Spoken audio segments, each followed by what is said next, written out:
नमस्कार प्रणाम आप सबको के।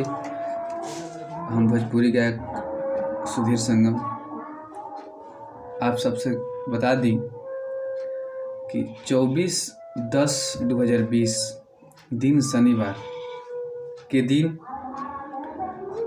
हमारे उभरता हुआ सितारा श्री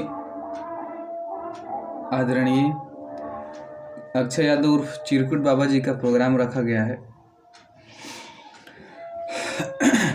जय माँ काली हरदिया वाली की टीम और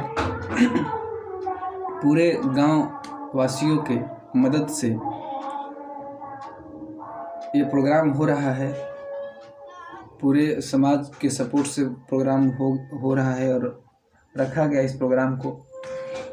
तो मैं चाहूँगा कि आप सबसे कि आइए और इस प्रोग्राम को सफल बनाइए और ढेर सारा प्यार दीजिए।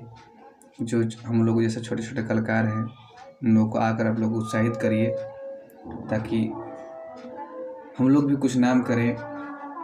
और इस दशहरा के पावन मेले में मैं माँ से विनती करता हूँ कि हे माँ, जो आपके चरण में हमेशा झुके रहते हैं उनका सपना पूरा कर और दुख दलिदर जो भी है भगाओ माँ, क्योंकि तुम्हारे बिना हम लोग अधूरे हैं। और ढेर सारा प्यार दीजिए अपने भक्तों को, ढेर सारा